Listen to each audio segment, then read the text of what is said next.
Nexus PMG welcomes you to the Bigger Than Us podcast, which we as energy geeks lovingly refer to as the BTU. Bigger Than Us is a podcast that focuses on ideas that will shape the future of our planet and ultimately our existence.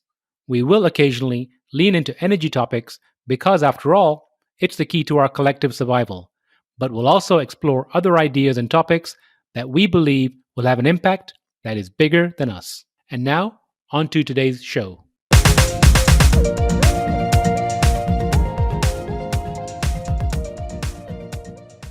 Hello, and welcome to the Bigger Than Us podcast. I'm your host, Raj Daniels, and today I'd like to welcome David Slutzky to the show. Professor Slutzky is a recognized thought leader in the field of vehicle-to-grid technology. Slutzky founded Fermata Energy with the specific intention of developing and commercializing vehicle-to-grid technology in order to make electric vehicles more cost-effective and the electric power grid more stable, as well as to provide large-scale energy storage to make the transition to renewable energy happen more quickly. He has earned the reputation of being a policy wonk and serial entrepreneur committed to preservation of sensitive ecological systems, protecting the long-term integrity of our biosphere, and working to solve the challenges of global warming. In addition to more than 30 years of experience as an entrepreneur, David served as a senior policy advisor at the White House and EPA during the Clinton administration. At the White House, he coordinated the International Task Force of the President's Council on Sustainable Development, where he focused his efforts on the environmental and labor implications of international trade agreements, such as the Multilateral Agreement on Investments. David, how are you doing today? I'm doing great. And yourself, Raj? David, I'm doing fantastic. Thank you for asking. David, where are you currently located? I'm in the third floor of my farmhouse outside of Charlottesville, Virginia. Been working at home for about 30 years. Have chickens on the farm. Remarkably, my life, at least in my day-to-day, hasn't changed much since COVID hit. It sounds pretty amazing. How's the weather out there? Today it looks nice out. I'm still in my third floor office where I spend way too much time, but at least I have some nice windows and it's not raining, so that's good. Well, it sounds bucolic. It's tough, but somebody has to live here, right? So I'm happy with me. I do my penance by doing what I can. Absolutely. So, David, I like to open my show by asking my guests the following question. If you were asked to share something interesting about yourself, what would it be? That's always an interesting question. Well, I guess I have an odd background, is probably fair game. I've been teaching for the last 20 years at the University of Virginia. I've taught in the Commerce School, the Architecture School for 11 years, and now the Engineering School for 9 years. But I'm actually the only trained philosopher on any of those faculties, I believe. So my background as a philosopher, I think, has been very germane to my professional career. But it is something people don't usually expect, particularly since I'm in a high-tech industry and I do now teach in the engineering school. Well, I'm a liberal arts guy myself, so I'm a big fan of that specific area. But how does that translate into those three particular schools? Well, in the first two, I basically taught some war stories from earlier stages in my career, each of which illuminated relevant topics to business students and then again to urban planning students. My role in the engineering school is very different. UVA, somewhat uniquely, has embedded in the engineering curriculum a requirement that students take non-traditional courses specifically designed to help them understand the relevance of public policy and economics on their professional careers as engineers. And given my background, I'm well suited to kind of embed those themes into an engineering curriculum. You know, that sounds really forward-looking of UVA. I'm familiar with some of the programs here locally, and I don't know of any program that really does that intentionally. Can you perhaps shed some light onto why UVA decided to do that?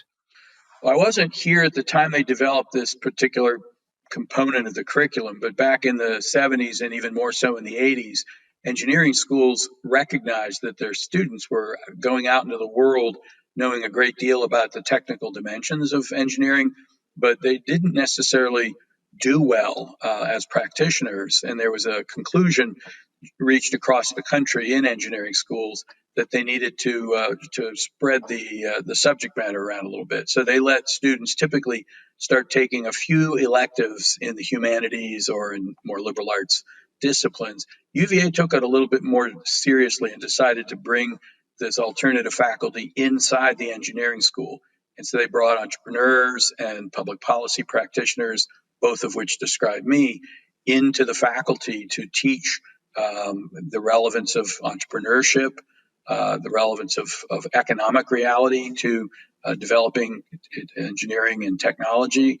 And they also wanted to have people who understood the relevance of public policy to help engineers understand that they're subject to regulations and they need to understand that regulatory ecosystem, particularly if they're going to be entrepreneurs developing new technologies, they need to understand what they're up against. So it reminds me, I've been in the technology industry for about 10, 12 years now. I had my own software company for a while. And it reminds me, if I think Steve Blank says, get out of the building and get amongst your users, it kind of, it kind of reminds me of that a little bit. I think that's a fair assessment, and I think it served UVA well. They're solid in the disciplines of engineering, but I think they generally are respected as somewhat unique and certainly excellent in teaching this other dimension to engineering. And I think their engineers are very effective entrepreneurs as a result of it. Well, I appreciate you sharing that background. Now, switching gears a little bit, can you give me an overview of Fermata Energy? Sure. I started the company about 10 years ago. And being the philosopher that I am, I started it with two specific intentions in mind. Number one, it's a modest goal. I wanted to disrupt the auto industry by accelerating the transition to electric vehicles. And I also wanted to tackle the electric power industry by enabling a more rapid transition to renewable energy for grid power generation. And what's interesting about those two intentions is that they intersect at a technology that's come to be known as vehicle to grid, or I like to call it V to X, because it's not just the grid that engages with it. And so Fermata Energy is a vehicle to grid services provider. And you might ask, how does that affect the number of EVs out on the roads or the number of wind turbines that are being built? And I think the biggest obstacle to scale adoption of EVs has historically been that there's a perceived range problem. I don't think that's true anymore. I think most owners of electric vehicles are very comfortable with the amount of range the vehicles have. There's plenty of fast charging infrastructure for when it's needed. I've been driving pure EVs myself since before the Tesla Roadster existed, and I have never charged anywhere but at home. So I think most EV owners start to figure that out quickly. The reason that the EVs are somewhat slow in emerging on the scene is because you pay a premium a little bit to have an electric vehicle. But what people do when they buy an electric vehicle or any vehicle is they think they buy it to drive, but in fact, they buy it to park because that's what people do with their vehicles on average 95% of the time. So if an electric vehicle could earn money while it was parked, now that starts to disrupt the total cost of ownership value proposition of an EV such that they theoretically should fly off the shelves. And I think you'll see that happening in dramatic fashion in the very near future. On the grid side, the biggest obstacle to scaling renewables is not the cost of generation. Wind and solar, they make electrons more cheaply than nuclear power or coal. The challenge to scaling renewables is they're intermittent in their generation. So you need to have massive energy storage designed into the grid. And we didn't design our grid that way because it wasn't needed with traditional generation. So places like California are really pushing through mandates, through subsidies, through everything they can throw at the problem, trying to expand the storage capacity in the grid. But what's interesting is that there's way more than is needed in vehicles if they were electric. An illustrative example. If you took just the last 6 years of Nissan Leafs sold in the United States, it's not a widely selling car. It's a popular EV, but they maybe sell 15,000 units a year, as compared to the Versa, or one of their other big selling cars might be 200,000 units a year. And if you just take the last 6 years of Nissan Leafs, and some of those older ones are 24 kilowatt hour battery packs compared to the current models, which are 62. But that blend of vehicles, not very many of them out there, those vehicles are equal in energy storage capacity to 2 times the entire stationary energy storage industry in the United States. And that's just a small amount of electric vehicles. As we scale deployment of electric vehicles, I think you're going to see that is the energy storage solution. And what else is interesting about it is that most of that stationary storage industry is built around batteries that had to be purchased for this single purpose of providing uh, um, storage to the grid. But electric vehicles are paid for by by the driving duty cycle, the logistics duty cycle. So the batteries are kind of free in an electric vehicle. So they're a very cost-effective solution to the energy storage problem that has been holding back scaling of renewables. So that's what the gist of what Fermata Energy does, is it provides vehicle-to-grid services to the marketplace. Now, you might say, well, what exactly is that? Because it's not widely known and widely used. In order to do vehicle to grid, you need three things. You need, first, a bidirectionally enabled vehicle. And at the moment in the US, it's basically the Nissan Leaf, also the Mitsubishi Outlander, but that's a hybrid, so it's a smaller battery and not as relevant. There are multiple other car companies that are bringing bidirectionally enabled vehicles to the U.S. market in the next couple of years. So they're going to be everywhere. But for now, there's the Leaf, and there's thousands of them out there. The second thing you need is a bidirectional charger. And for various reasons, that charger needs to be off board the vehicle for now. And it should be DC power. And there are lots of single directional DC chargers that are out there. But until March of this year in the US, there were no UL certified bidirectional chargers available. Fermata needed a charger a number of years ago. There really weren't any on the market that we could scale our business with. So we did our research and found a small tech startup that was a spinoff from Virginia Tech called PowerHub. And we engaged with them to develop a charger for us. And then a few months later, we just acquired that company. And they have created the first UL 9741 certified charger in the world last March. And they're working on some additional charger options. But we're also working with several other charger companies around the world who have similar technology, are now suddenly interested in bidirectional technology, and we're working with them to bring those chargers to the US market. So there are going to be plenty of cars, but there's enough now. There will be plenty of chargers that are bidirectional, but there's at least one right now. And then you need software to be able to have the car talk to the charger and have that system talk to different, what I like to call grid-facing revenue opportunities.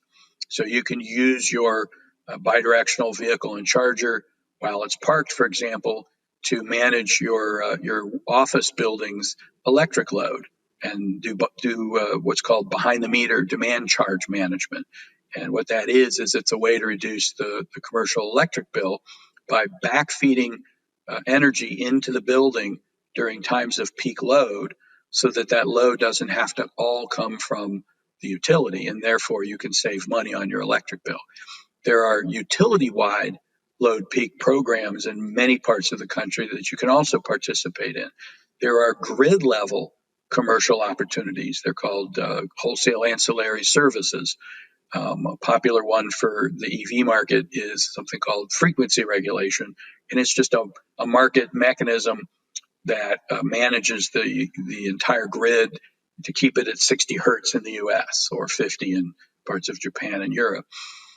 All of those activities that you can do with a bidirectional vehicle and a bidirectional charger can potentially earn money.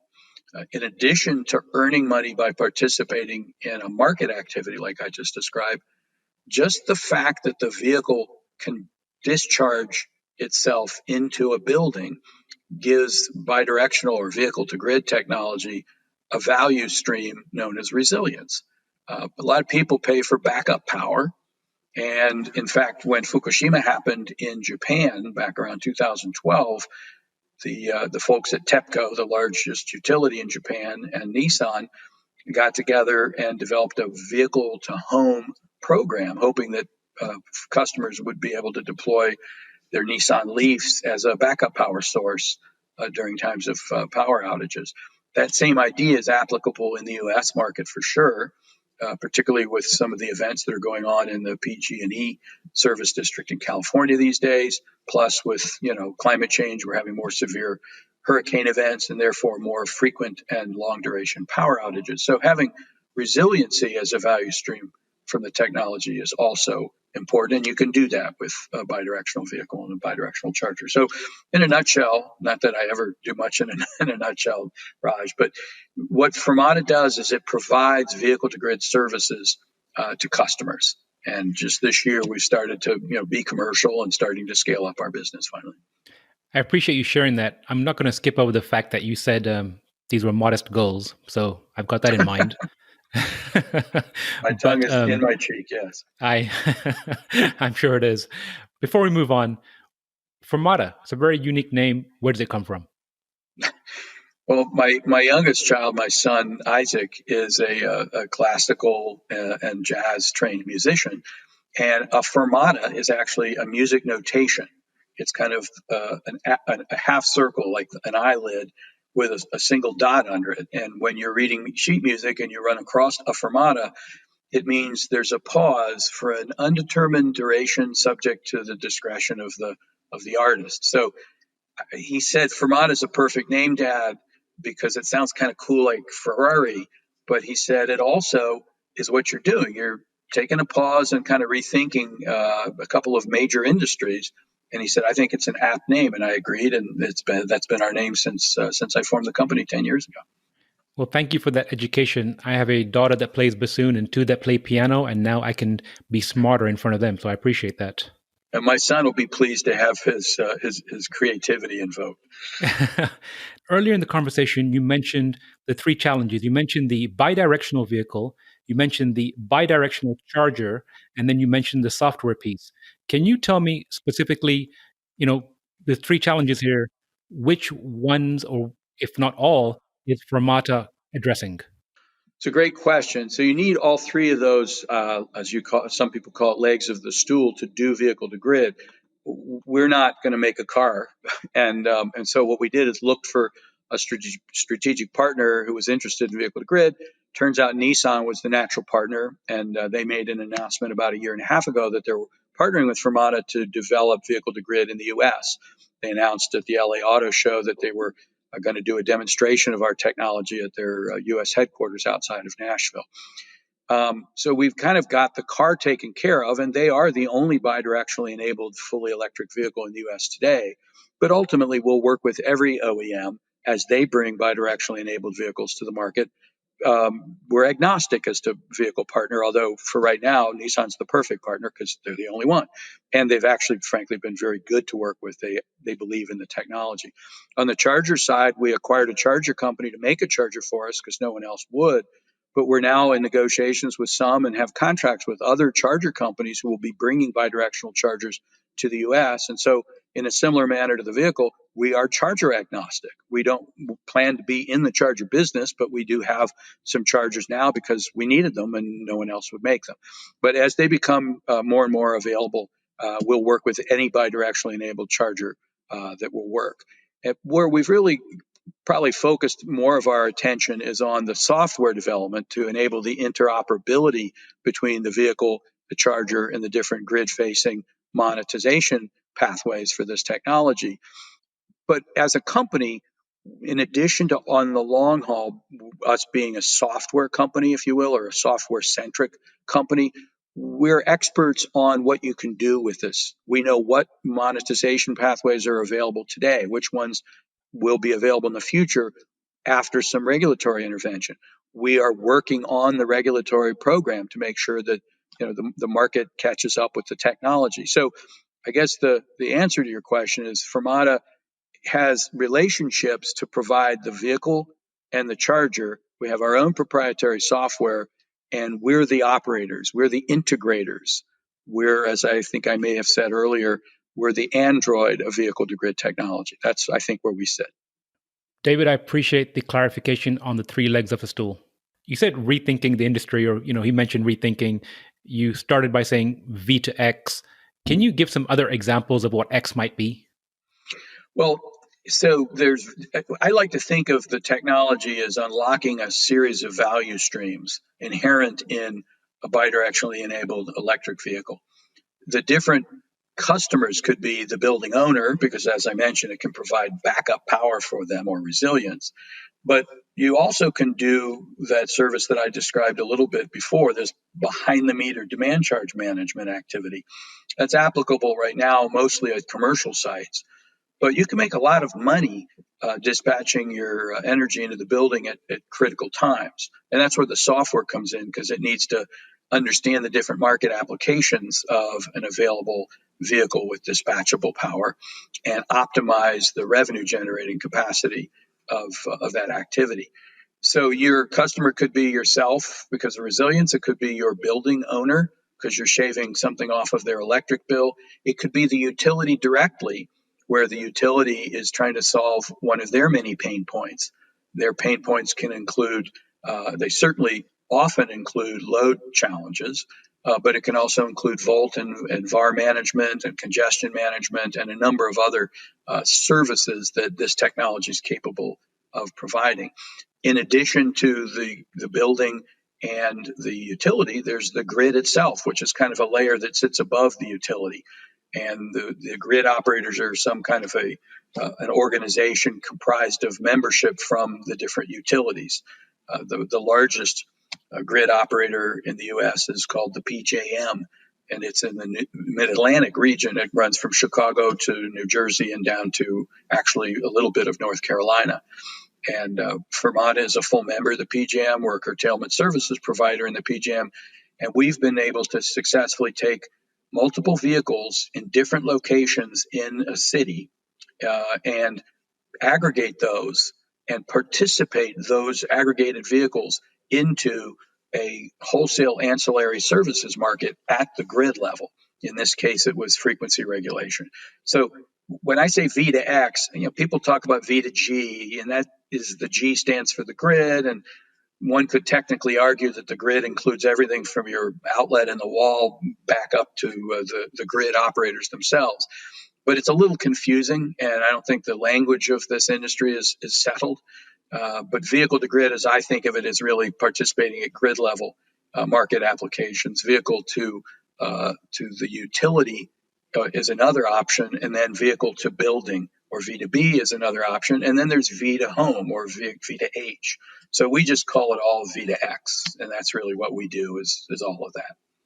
So let's stick with the vehicle for a minute here. You spoke about the Nissan Leaf, which I'm familiar with. We're talking about passenger cars. I've heard some conversations about school buses and public transportation too. Are you doing any work in that area? We are. There's actually discussion about using everything from golf carts and forklifts to passenger vehicles, transit buses, school buses, and over the road big haul trucks. And all of them will, I believe, and I hope over time, electrify in terms of their technologies. Some sound better than they really are. Let's take the electric school bus. Everybody's excited to see their kids not having to breathe the product of diesel fuel. But and it's true that school buses have a duty cycle that does align nicely with some of the load challenges that the utilities are experiencing. So school buses are not very often driven in the summer, and in the summer in the U.S. is when it's hot, and that's when utilities typically suffer their biggest load challenges.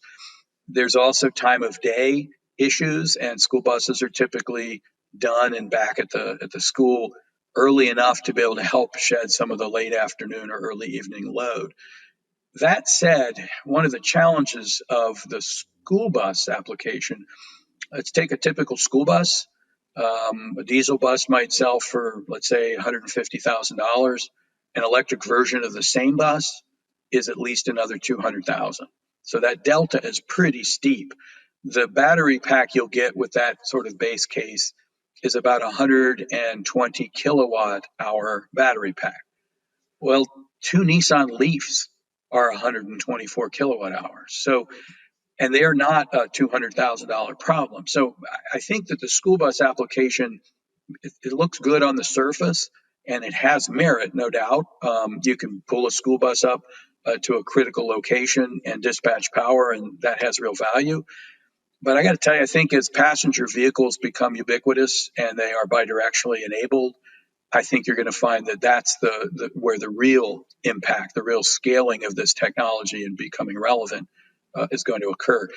Transit buses have a different problem. They're supposed to be used as much of the time as possible. And that runs contrary to having them available to be stationary to dispatch power into a different market application. Similarly, over the road big haul trucks, while they're out delivering their product or traveling from town to town to do that, they're not in a situation where they're going to be able to provide much value. While they're sitting around parked is when they can provide most of these service values, and they're not supposed to be parked. Passenger cars, by contrast, are almost always parked.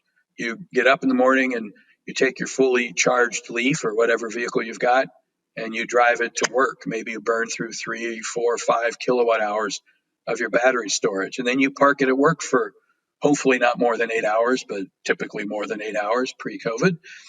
And then you drive it home, or maybe you stop and get a gallon of milk on your way home, and so you've burned 5 kilowatt hours. The point is, cars are almost all the time parked, and when you're driving them, they're not usually discharged that much. So their passenger vehicles are really the optimal participant in these different market applications. The challenge is going to be to get scale. And for that to happen, you're going to need to see some early deployments where money has been made. And so what Fermata Energy is doing is our first deployments are with commercial customers deploying at commercial sites that have very high demand charges, and they're typically fleet vehicles. Many of them are municipal fleets, some of them are commercial fleets, but they're vehicles that are driven around intermittently during the day but parked a lot of the time. And there's generally a couple of vehicles back at the base that are there almost all of the time. And so there is going to be dispatchable capacity throughout the day for us to leverage. So I think once you get a couple of good case studies out there that talk about how much money you can make with this technology, I think you'll start to see it really take off. And we're waiting for a case study to be issued in the next month or so that actually describes one of our first commercial projects where we, in effect, demonstrated that with a Nissan Leaf, we can make $10,000 a year. That's a pretty remarkable statement, but it's true. And in fact, in some cases, we can make $12,000, $13,000, $14,000 a year with a Nissan Leaf. You're talking about a free car and a free charger after a few years. That's very disruptive technology.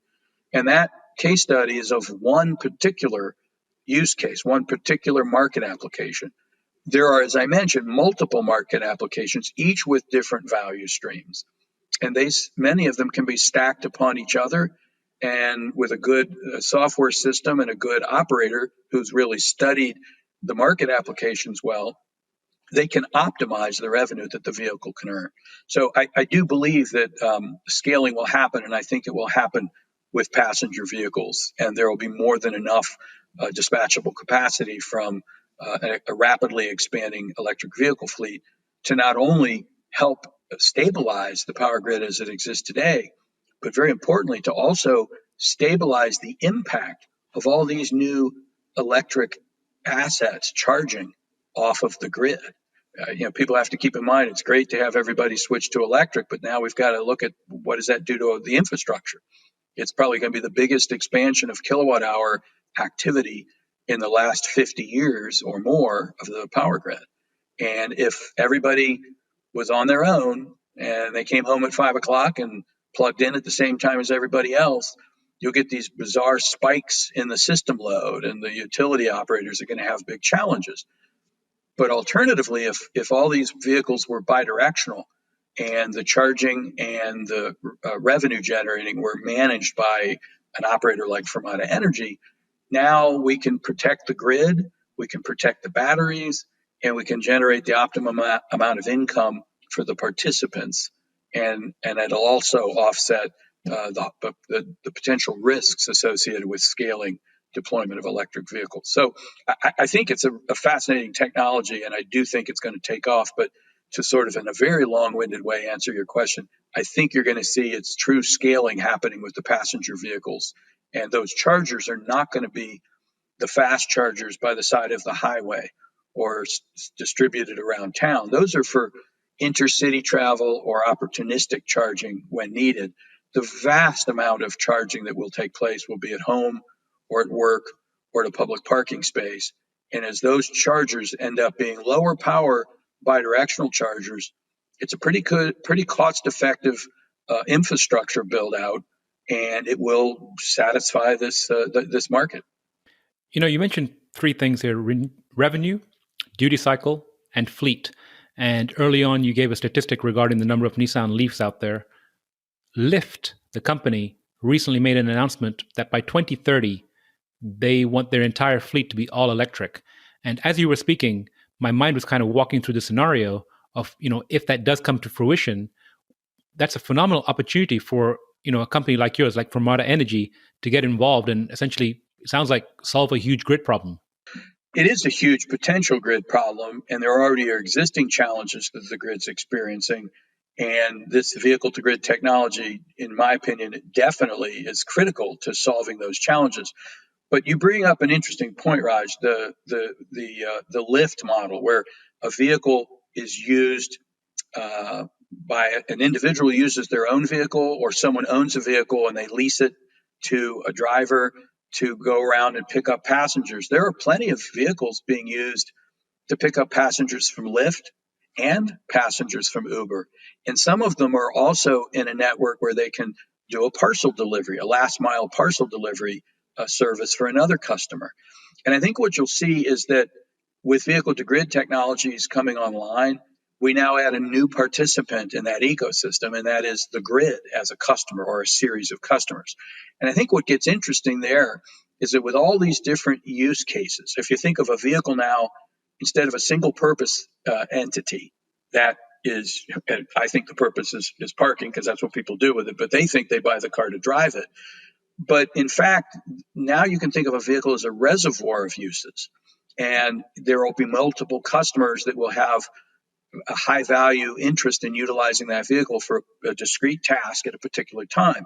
And vehicle to grid operators like Fermata will manage those commercial opportunities and dispatch the available capacity to the different customers that need it at different times. And I think you will find emerging very quickly a new vehicle ownership model in this country.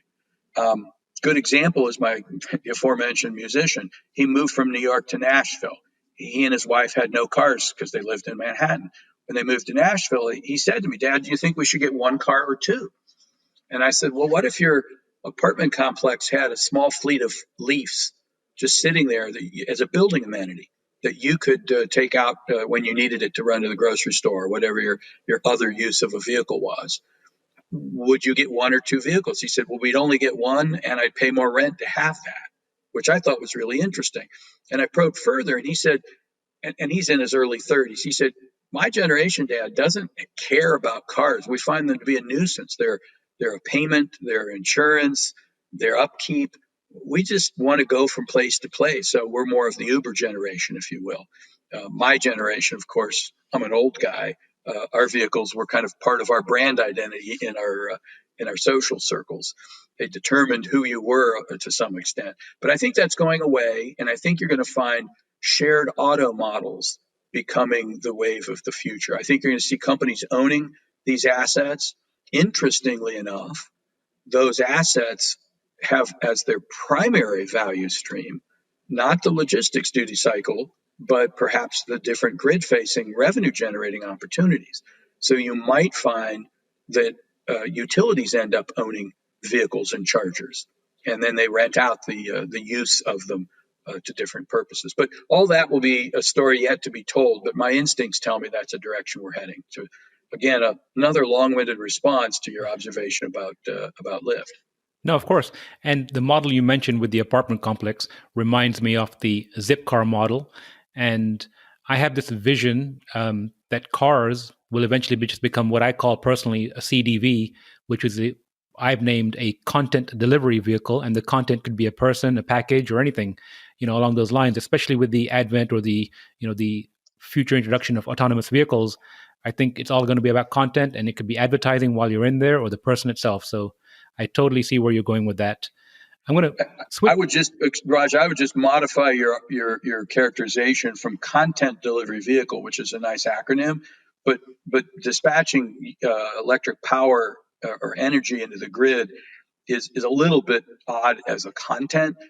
That's why I use the phrase reservoir of uses, but it's the same theme. It's that these vehicles they'll be repurposed, thought of differently, and probably have very different ownership models. I appreciate that. So I'm going to switch gears a little bit, going back again to the modest goals. The why behind what you do. Why did you start Fermata, and what keeps you going? Um, that's a good question. I guess I would say my motivation derives a little bit uniquely. Um, I was trained. I was at the University of Chicago for 8 wonderful years, a wonderful intellectual environment. Studied philosophy. Thought I was in heaven while I was there. It was a great experience. But I also developed a pretty deep commitment to some of the ideas that I developed there. Didn't finish my dissertation. Still plan on it when I retire someday. But the topic has a lot to do with. I asked the question, how did we allow ourselves to get into the biospheric crisis that we're experiencing these days? And I argue that a lot of that has to do with the way in which we, particularly in Western societies, conceive of the self as an autonomous entity. And so we are willing to discount the adverse impact of human action because it's now a cost being borne by others. If we had a different idea of self where we thought of ourselves as having common identity with everyone and a shared problem when there's a problem, and therefore we would seek a common solution, I think that's a much better, a much more sustainable approach to the identity of self. And so I spent most of my professional life pursuing opportunities to express that underlying theme. Early on in the business world, I developed a process tool for the real estate industry to help them identify and address hazardous waste problems. I developed this process tool called the Phase One Environmental Site Assessment, and I wrote Fannie Mae and Freddie Mac and a number of the major lenders' first environmental policies.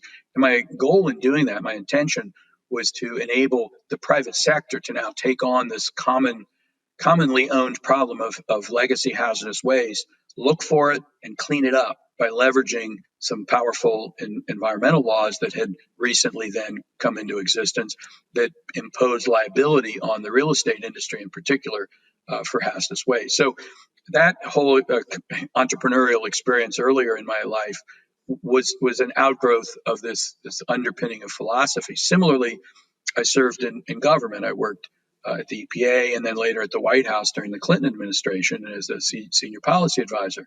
The work I did there was related. I worked on something called the Multilateral Agreement on Investments. It was a free trade agreement that I worked to squash because it had very disruptive negative impacts on developing countries with respect to their ability to put in place labor and environmental protection. So again, this underlying theme of being committed to trying to protect the environment and protect people drove my political career, if you will. And then later, I developed an environmental consulting firm, which is still around, 20 years going, and that supports the US EPA largely on helping the EPA administer its Superfund law in a way that doesn't just end up with cleaning up hazardous waste sites, but allowing them to be cleaned up and reused. So again, there was a central theme to that activity in that company, which has to do with protecting the long-term integrity of the biosphere. Probably the most significant undertaking by far is Fermata. And it's cocky to say, "Oh, I'm taking on the two largest industries in the world, and we're going to disrupt them." Which, I'm not going to do it by myself. There's a whole ecosystem of participants in this potential market that will emerge. Fermata is just going to be one of them. There are several other players out there right now doing it in their own way. but I'm certain it will be a huge opportunity, and the disruption will occur. And my role in it is to try and move the ball down the court, is to try and advance understanding of what could be done here, how this technology can be utilized to enable the transition to renewables on the grid, to enable an accelerated transition to electromotive technologies. And if I can, contribute even a little bit to that dynamic, I will feel that I've, left something of a legacy behind that makes me feel that my time on Earth was well spent and deserved. So, to answer your question directly, I'm driven by a need to establish purpose. I need to have been relevant. That's important to me. Maybe that's narcissistic, but that's how I feel. And the manifestation of that, in my case, is a deep commitment to the long-term protection of the biosphere, to recognize things that are disruptive and problematic, and then to seek solutions that will try to mitigate that harm in a way that's productive long after I'm gone. So that is by far the primary objective, or motivation rather, for doing Fermata. And I'm an old guy. I'm turning 65 in a week or so. There's a reason entrepreneurs are usually in their 20s and 30s. There's two reasons. One, they have boundless energy, which old guys like me don't have, and they have no idea all the things that can go wrong. Sadly, I've had most of them go wrong through my different entrepreneurial endeavors. So for me, it's an awful lot of effort to do what I'm doing, but I keep at it, and I do work the long hours, and I put the effort into it because I'm motivated by the purpose, and I'm hopeful that I will contribute in a positive way to an outcome that I'm looking for. So it sounds like to me, drawing on your background in Chicago and studying philosophy, you mentioned a connectedness amongst all of us. And I'm going to venture out to play on some words here. It sounds like you're working on not V to X, but we to X. I love that. May I use that? Absolutely, because that's what it sounds like to me. Some way you mentioned manifestation. It sounds like you're trying to manifest a we to X opportunity here. That's absolutely right. Yes, the vehicle, the V is the conduit through which we express that intention. But you're absolutely right. Beautiful, beautiful. So, David, what are some of the valuable lessons that you've learned on all these different journeys? I know I can't expect you to sum them all up in a few minutes here, but some that really stand out to you. By now, you've learned I don't do much in just a couple minutes. I'm a chatty. So, are you saying surprises along the way, basically? Surprises or valuable. Let's take Fermata specifically. You mentioned 10 years. What are some of the valuable 1, 2, 3 valuable lessons that have really leaped out on your journey? I think the most stunning discovery from this particular leg of the journey for me has been to realize how complex things can be. Different earlier career efforts were complicated in their own right, but in order to succeed in business and to disrupt major industries and to bring new technologies into life, to bring them from an abstract concept into an applied reality, is unbelievably complex. Not just difficult. There's a lot of difficulties in life, but the complexity, to have to, for example, understand the technology itself. When it's a new technology, there are nuances to it that abound. And then when you try to superimpose the technology on a market context that's as diverse as providing backup power in the form of resilience, all the way to participating in these obscure ancillary services markets in the power grid and everything in between, you have to understand the industries, you have to understand the technology, you have to create market applications.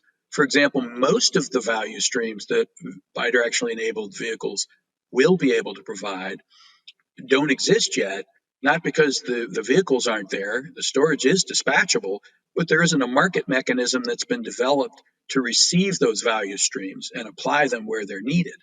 That's the next step in the emergence of vehicle to X technologies, and that's to I got to get used to calling it we to X. I have to work on that, but it's really going to boil down to, over time, these big industries, these big complicated industries, are going to be changed, and they're going to be changed by a very complicated, cutting edge set of technologies embedded in vehicle to grid as a phrase.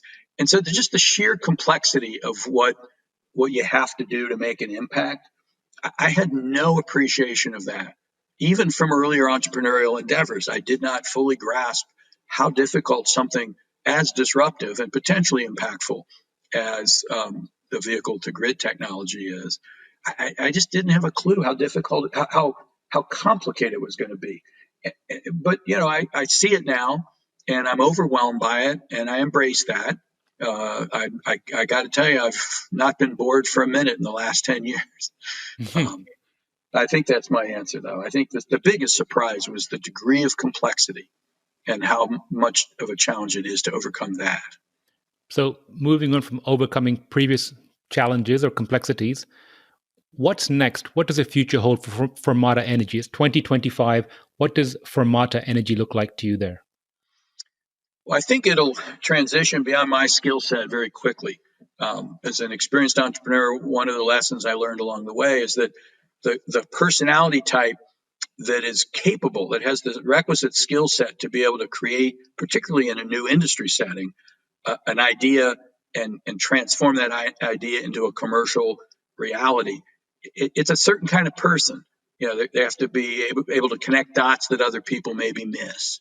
They need to be confident enough to be able to take risks and make mistakes along an uncertain path to a clear destination point. And even that destination point might need to pivot from time to time based on circumstances you encounter. So, having that flow unfold is a challenge. But I see Fermata emerging from that with a different layer of leadership as it's now becoming commercial.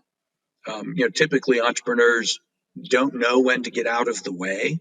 They're the chief cook and bottle washer from the start. It's their ego, it's their intelligence, their relationships, their whatever characteristics they brought to the fray that dominate the business. But then the business evolves to being bigger than them, and it has to go to being a we again.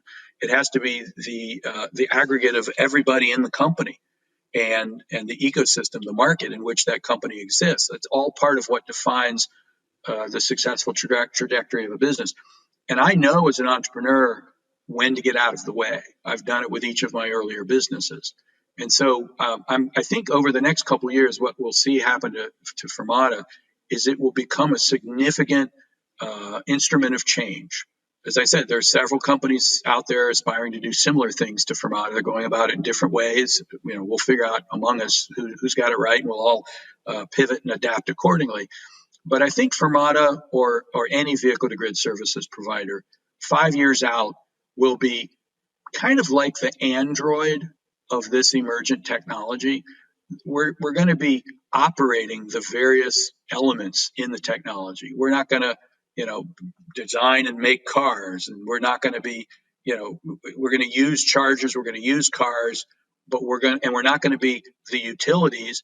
We're just going to be the nexus between this available dispatchable electric power and the customers that need that power for their different needs. And so we'll be the facilitators, we'll be the aggregators, we will be the operators. And I think that the scalability of this business is kind of unprecedented. There are very few emergent industries that have such a huge upside potential.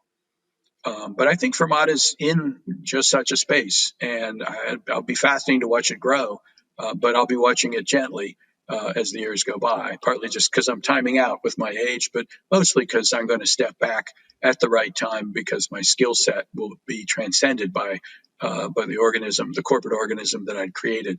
But I'll still be around to kind of gently guide it, from that visionary perspective that the entrepreneur brings to the table. Well, that leads nicely to my next question, my last question. Speaking of evolving and change, if you could share some advice or words of wisdom with the audience, what would it be? I don't know about wisdom, but I'll take it, give it my best shot, Raj. I would say maybe it's a little selfish, but I would advise people if you're going to take on an entrepreneurial endeavor, for example, I think you want to make sure you surround yourself with very, very bright people. And they have to be people of high integrity. I think those are the two features that make success happen versus failure. If you have people of high integrity and they're really smart, they'll figure out what to do and it'll be the right thing. And I think that good outcomes happen when you have a nice, successful melding of intent with process, but you don't get that actualized outcome unless the participants are noble. They're good people with good intentions, honorable intentions, and they've got to be really smart to deal with the complexities, particularly in these modern times where the world is expanding in its complexity with every passing day. So that would be my my nugget of counsel for what it's worth is just if you're going to be an entrepreneur, surround yourself with brilliant, like-minded people with high integrity and character. Well, David, I think that's a great place to end. Surround yourself with good people. And I feel like this conversation has allowed me to surround myself with you. So I appreciate that. And I look forward to seeing the continued success of Fermata Energy and catching up with you again soon. Thank you very much for having me on. And I really love your podcast, Raj. Thank you very much. Thank you, David. Appreciate you. Thank you for listening. If you like our show, please give us a rating and review on iTunes. And you can show your support by sharing our show with a friend or reach out to us on social media where you'll find us under our Nexus PMG handle. If there's a subject or topic you'd like to hear about, send me an email, btu@nexuspmg.com, or contact me via our website, nexuspmg.com. And while you're there, you can sign up for our monthly newsletter where we share what we're reading and thinking about in the clean tech, green tech sectors. Bigger Than Us is a Nexus PMG production.